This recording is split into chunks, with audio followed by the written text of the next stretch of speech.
Hoy convoco a que construyamos el segundo piso de la transformación. Amigos, bienvenidos a una nueva transmisión más a su canal en el segundo piso. Servidor Irwin Rodríguez, transmitiéndoles desde el día de hoy. Nos seguimos encontrando en este domingo 14 de julio del 2024. Si nos estás viendo por primera vez, muchísimas gracias por tu tiempo y por tu espacio. Solamente pedimos el apoyo con la suscripción para que cada día podamos ser más en esta gran familia del segundo piso. Señores, pues es evidente la desesperación que tiene la presidenta aún, Norma Lucía Piña. Hemos visto cuál ha sido su posicionamiento en algunos foros y sobre todo de la gente que la acompaña. No quieren esta reforma al Poder Judicial, la cual es inminente que se va a dar. Pero también del lado de la oposición y ciertos actores que van a estar todavía presentes en el mes de septiembre, cuando se presente esta reforma al Poder Judicial, están viendo la manera de cómo tener un escudo, porque tienen miedo al verse simplemente acabados. Y es que Morena tiene mayoría en la Cámara Baja y de igual forma en la Cámara Alta, en donde ellos ya saben que le hace falta simplemente de 2 o 3 legisladores. Norma Lucía Piña dio a conocer esto todavía el día de ayer. Una reforma al Poder Judicial implica reflexionar sobre el papel que desempeña como piedra angular para mantener la paz y la cohesión al resolver conflictos de manera imparcial e independiente. Sí, ajá. Y esto decía: la justicia en México no es un monopolio del Poder Judicial. Lo resalto con la mayor vehemencia, con el mayor énfasis. Pensar en una reforma al Poder Judicial implica, como mínimo, reflexionar sobre el papel que desempeña como piedra angular para mantener la paz y la cohesión al resolver de manera imparcial e independiente los conflictos que surgen en una sociedad democrática. La justicia en México. ¿Cómo la ven? Pero ya están buscando su bloque los señores y de manera desesperada salen Damián Alcázar. Perdón, no es Damián, ahí se me pasó, se me chispoteó, nada que ver. Damián Cepeda. Y fíjense ustedes también Álvarez y Casa, quienes salen en este programa de Atypical TV y andan diciendo, rogándole: Morena nos arrasó, nos dio en toda la M mayúscula, pero por favor, no se vendan. Y ya están buscando la manera de poder presionar a todos sus aliados para que no se doblen a la hora de la hora. Escuchen ustedes. Tenerlo claro. Bueno, sobre representación. Y 2, les dije, les faltan 3 votos en el Senado. Así de frente a los que acababan de decir, es inevitable, con respeto, pero que no se doble la oposición. Y si no se dobla, no pasa. Pues total que, mira, de veras sentí como muchos trabajadores del Poder Judicial que estaban ahí dijeron: entonces puede ser que esto no pase. Claro que puede ser que no pase, hay que dar la pelea, hombre. Ese es el tema. Hay que dar la pelea, no hay que derrotarnos. Es que esta reforma es la reforma de las mentiras. Sí. No es cierto que el pueblo de México les haya dado permiso para reformar la Constitución. No es cierto. Sacaron 54% para el Poder Legislativo. Si hubieran tenido 2/3 partes, dices, bueno, pero no es cierto.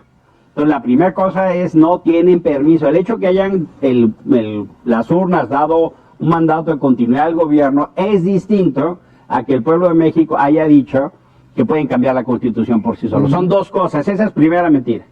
Para que lo tengamos claro, y es fundamental discutir eso, porque eso tiene que ver no solo con la legitimidad del proceso, sino dónde nos paramos en este momento. La segunda, absolutamente es cierto, no tiene los votos en el Senado. No tiene los votos en el Senado, y yo sí le pido a la familia Atypical que empecemos ya la presión a toda la dirigencia de las oposiciones, porque no se pueden doblar, no se pueden vender, no pueden faltar. 3 votos son 3 votos. Y ahí es fundamental que el Senado nuevamente se constituya en un espacio de detención. Hoy no tiene los votos. Primer asunto, no podemos dar por hecho, por determinado, al contrario, es un momento de exigencia. Sí hay un ánimo que tiene dos componentes. Hay un ánimo desde Morena de soberbia, extraordinariamente agresivo, ofensivo, de esta cosa de arrasamos y ahí vamos, ¿no? Vamos por lo nuestro. Y del otro lado hay una especie de desconcierto. Yo veo a las oposiciones medio perdidas, medio discutidas en otras cosas, en lugar de estar en lo fundamental, honestamente. En este momento la vida de la República depende del debate de la sobrerepresentación. Ahí es donde tendríamos que estar enfocando y no dando motivos para que desde el gobierno festinen los conflictos al interior. Y hay que focalizar. Segunda gran mentira. No es cierto que esta reforma resuelva los males que quiere. No tiene nada que ver lo que proponen con el diagnóstico. Por supuesto que hay un problema severo en la justicia, pero para empezar, el principalísimo problema está en las fiscalías, no en los jueces. En lo penal. No, en lo penal. La principalísima el principalísimo filtro de impunidad y de no acción de la justicia es en las fiscalías, eso ni se toca. Segunda gran mentira. No es cierto que por la elección popular o por constituir a la Suprema Corte de Justicia de la Nación en una diputación, ya se resolvió todo. Al contrario. Tercera mentira. No es cierto que vas a votar por los jueces. No es cierto. Te los van a elegir. La Suprema Corte de Justicia te los van a preseleccionar y lo que está pasando es una elección indirecta de los que el gobierno quiere para controlar, como lo hizo con Tadei. Las 5 que estaban en la fórmula para ser presidencia del INE eran más o menos cercanas a Morena. Entonces, la que escogieras iba a ser cercana a Morena, dúctil a Morena, pro Morena. Claro. Entonces, aunque fuera un proceso más o menos, pero no fue así. No fue así. Lo que pasó es que fue trastocado el proceso de selección de las ternas en el INE y tenía 5 candidatas para la presidencia, 5 mujeres, las 5 dúctiles, o de plano militantes, o cercanas, o colaboradoras del gobierno. Eso mismo es lo que va a pasar. Cuarta gran mentira. Los foros. Está pasando un fenómeno, esencialmente mi hipótesis que es conducido y palomeado por Saldívar, de preselección de quien habla. Ah, claro. Y lo que estás viendo es que los expositores, como nos decía Pau, pues son gente que está llegando a legitimar y no una discusión auténtica. Lo que pasó también en Guadalajara, Pau, cuando termina la que fue candidata a gobierno en Jalisco de Morena, haciendo una arenga política. O sea, honestamente, perdónenme, pero es el síndrome de la vaca Holstein. A ver, la vaca Holstein es aquella que hace 19 litros de la mejor leche, pero en el 20 se mea y echa todo a perder, ¿no? O sea, se hace un foro, se hace una discusión y al final le dan la palabra a la que fue candidata y se mea sobre todo, empieza a hacer una arenga política, empieza a hablar de las elecciones y que si fraude, que si mal, echó a perder el foro. Tanto así que en la permanente se discutió diciendo, a ver, pero por favor, o sea, no se trata de que vengan aquí en los espacios de análisis, de división, nuevamente a tener una tribuna tergiversada, echada a perder, y por eso la oposición se salió. O sea, ¿cómo es un proceso donde lo que estás intentando es construir los temas de acuerdo? Cuarta o quinta gran mentira, la gradualidad no resuelve. No, pues no. O sea, bueno, está bien. Lento. Exacto. En lugar de matarlos todos, vamos a decapitarlos de a poquito. No. O sea, perdón, pero, y al contrario, yo creo que eso es una estrategia para dejar en la Suprema Corte y sucesivos a los dúctiles. Yo me imagino que van a querer dejar a la ministra plagista, a la ministra esta troglodita de la Lenia y a Loreta, ¿no? Y eventualmente algún otro en la Suprema Corte, 4 o 3 absolutamente a favor del gobierno. Perdón, pero la gradualidad no ayuda. Sí. Yo sí quisiera abonar al tema diciendo algo bien importante. Sí creo que es fundamental el papel que jugamos nosotros los ciudadanos. ¿Por qué lo digo? Porque, miren, honestamente, Morena, si bien dice Damián que tenemos que participar de estos foros, tiene razón. O sea, institucionalmente tenemos que hacerlo.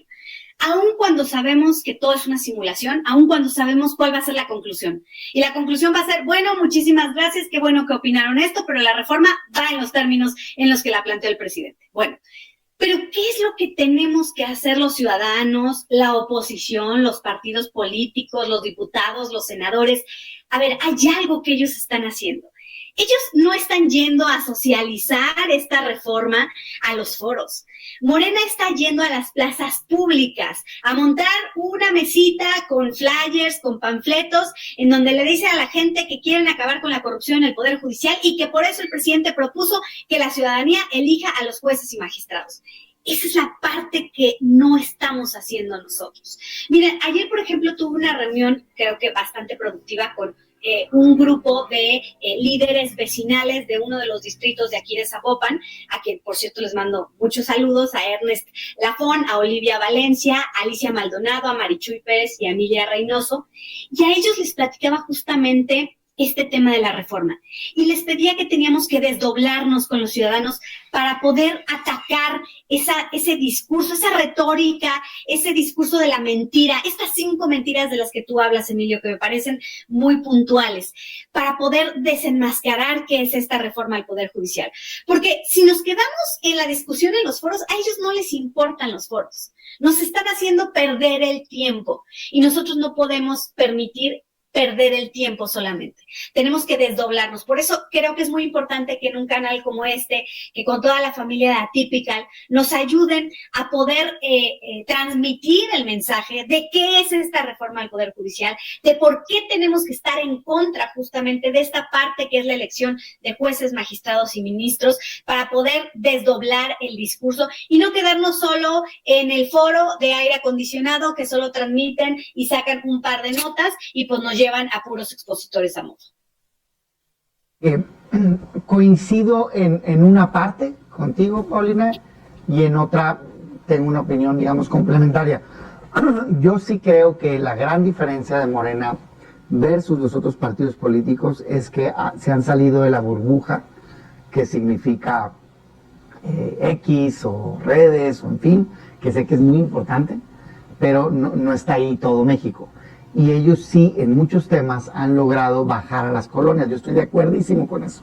Y creo que por eso ha sido tan difícil, de hecho, para muchas personas de la oposición, aceptar la realidad. O sea, ¿cómo es posible si yo en mi Twitter veo que todo el mundo está en contra de Morena? Lo que pasa es que Twitter tiene un algoritmo que te manda información acorde a lo que a ti te gusta, acorde a lo que tú tuiteas. Entonces, el de Morena está recibiendo tu información distinta que tú, es otro Twitter, es otra línea que está viendo. Tú sigues lo que te gusta. Exacto. Y te llega, y te mandan, y te mandan. Entonces, dos personas reciben de un mismo hecho dos enfoques completamente distintas.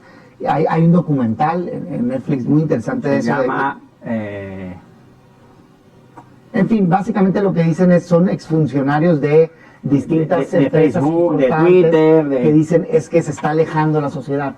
Porque es el que creó Like en Facebook. Lo que termina pasando es que cuando, vamos a suponer que vamos a cenar de parejas, dilema social, social dilemma. Vamos a cenar de parejas, llegamos, tú y yo y nuestras esposas, y empezamos a conversación sobre X tema, y tú vas a decir, basado en lo que tú estuviste recibiendo, es que esto es así. Y yo voy a decir, basado en lo que yo estuve recibiendo, es que esto es así. Y entonces te aleja porque tú empiezas a decir, ¿cómo es posible que esta persona no entienda? Si está toda la información ahí, es que la información que él recibe es distinta que la tuya. Claro. Y eso hay que tenerlo claro. Bueno, yo sí creo que hay que salirse de ahí. Sin embargo, me parece que esta batalla particular tiene un lugar, tiene fecha, tiene hora y tiene personas. Y es la Cámara de Diputados y la Cámara de Senadores en septiembre. Mira, fíjate, hay una pregunta. Hay que prepararse para ese momento. Para que respondas una pregunta en ese tono. Guadalupe, no alcancé a anotar su apellido, que le mando un saludo. Dice, oye, ¿y cómo presionamos a diputados y senadores? Fíjate que yo lo que haría es en dos sentidos. El primero es presionar en general a los partidos que los postularon. No de háganse cargo de sus personas. ¿Y cómo sugieres que se haga? En redes. En redes. Ahí sí. Y Guadalupe, escucha, ahorita vamos a pedirle a Pau su opinión, porque aquí hay 3 legisladores. Y segundo, yo sugiero, y creo que lo podemos hacer nosotros, que en el mejor de los planes, no para un acoso, digamos, indebido, ¿no? Luego se desbordan las pasiones y demás, no. Es, te exijo diputado, diputada, senador, senadora de oposición, que votamos por ti. Exacto. Para defender este país, que nos defiendas. Te respaldo, siéntete respaldado, siéntete acuerpado, hay que defender al país, no hay que perder la división de poderes, no es, te estoy viendo y vas a ver, mañana voy a ir a... No, espérate pues, o sea, ahorita estamos, partamos de que se van a sostener, ¿no? Que es el ideal. O sea, acuerpemos, y yo sí creo que hay que individualizarlo, es nombre y apellido, es los servidores públicos, nomás en buen plan, yo no estoy alentando que anden agrediendo a nadie. Con respeto, No, pero con exigencia. fuerza. Exacto. Exigencia democrática. Así como si yo fuera a votar, es Damián Cepeda, te estamos viendo, queremos que hagas lo correcto, y así, hagamos esa campaña. Ya se hizo para otros temas anteriormente, creo que salió relativamente bien. Nomás cuiden el La reforma odio. energética. Cuiden el odio nomás, yo no estoy comentando ¿Tú odio. qué sugerencia darías, Pau, de cómo presionar a diputados y senadores? Yo coincido absolutamente con Damián. Creo que ya funcionó una vez en el tema. Recuerdan que cuando estábamos en la discusión de la reforma eléctrica, tuvimos que irnos a dormir hasta un día antes a la Cámara de Diputados porque había amenazas de Morena de cerrar la Cámara para que los diputados no pudiéramos llegar. Y yo recuerdo perfecto que nuestras redes de los diputados estaban incendiadas de toda la gente que nos decía: los estamos observando, creemos en ustedes, votamos por ustedes para defender esto, por favor no nos fallen. Y creo que funcionó muy bien, porque inclusive se decía que había algunos diputados del PRI que se iban a doblar, que traían en la mira. Bueno, pues a ellos les hicieron marcaje personal y mira, finalmente no pasó la reforma en los términos en los que ellos planteaban, que era la reforma constitucional. Después la pasan por leyes secundarias que en su momento se presentó la acción de inconstitucionalidad. Entonces creo que eso es muy importante. Tiene toda la razón Damián, hay que hacer esta presión, y yo les diría, sí, complementado con la otra parte, esta de ayúdenos a decirle a la gente qué es lo que estamos defendiendo, porque pareciera a veces como el discurso muy arriba, pareciera que no logramos conectar con la gente y decirle lo importante que es que defendamos este tema. Por eso es que queremos explicarlo lo más sencillo posible, para que entonces nos puedan ayudar ustedes a decir por qué es que la oposición no está en contra, porque es muy fácil para ellos vender el discurso de, no, pues es que quieren que el Poder Judicial siga corrupto, eso es lo que quieren, cuando no es así. Nosotros queremos un cambio del Poder Judicial, sí. En los términos en los que los plantean, pues no, porque evidentemente solo abona a que ellos tengan el control del Poder Judicial. Claro, sí. Yo lo que les diría es, lo primero, en mi opinión, que hay que hacer es romper el marasmo. O sea, los resultados del 2 de julio dejaron a mucha gente en el desconcierto, en el desánimo, en la desesperanza. Y lo que yo quiero insistir, familia típica, es no hagamos la derrota mayor. Justo por eso están en este lance autoritario, en este aplastamiento, en esta narrativa tan agresiva, porque hay un poco de desconcierto. Por supuesto que hay que analizar qué pasó el 2 de junio y eso tiene que hacerse en los foros y espacios pertinentes. Pero me parece que la resistencia democrática es la que está en la ciudadanía. Entonces hay que entender que no podemos irnos a nuestra casa a lamer nuestras heridas. Hay que echarse para adelante, hay que exigirle a los partidos en redes sociales. Yo creo que sí es muy importante, quienes puedan, vayan a la calle, vayan con los vecinos, pongan la mesita. Es que luego dicen, es que los partidos lo hagan. Miren, los partidos pueden hacer lo suyo, pero también hay una especie de oposición social que es quien quiere defender la democracia. Es muy importante los términos que dice Damián. La exigencia es valiosa, es necesaria, pero cuando la exigencia se vuelve en insulto ya no funciona. O sea, yo se los digo, si yo recibo en redes sociales o en mi correo electrónico una carta donde se me insulta, ni la leo. Pues no. No la leo. No, por mucho derecho que diga el ciudadano, es que yo voté por usted y usted porque es un hijo de la chingada, ¿verdad? Gracias, no lo leo. Entonces, creo que es muy importante no confundir la exigencia con el derecho a insultar. Son dos, no hay tal cosa, ¿eh? No hay derecho a insultar. Hay que presionar y sí, por supuesto, hay que llamar, oiga, yo voté por usted, defiéndanos, para eso están ahí, les entregamos la confianza. Y creo que es muy importante también para las personas legisladoras saber que están apoyados. Porque miren, a veces las discusiones son complicadas, ¿no? Luego está uno en la Cámara de Diputados y tiene un montón de trogloditas encima gritando, ofendiendo, o en el Senado. Saber en la tribuna que uno está arropado es muy importante. Entonces, esa exigencia y ese apoyo. Me acompaño mucho, pues, lo que dice Damián. Es esa exigencia para quienes votaron. Y hay que individualizar, hay que poner nombre. Pues así las cosas, ¿cómo la ven, señores? Así las cosas con esta oposición que simplemente se está haciendo pedazos. Se están haciendo pedazos entre ellos mismos. Buscando cómo van a presionar para que no los traicionen y desesperados porque la derrota es totalmente inminente. Nos vemos, que sigan pasando un excelente día. Servidor Rodríguez transmitiéndoles desde su canal. Recuerden, vamos a fomentar la cuarta transformación porque ya estamos en el segundo piso.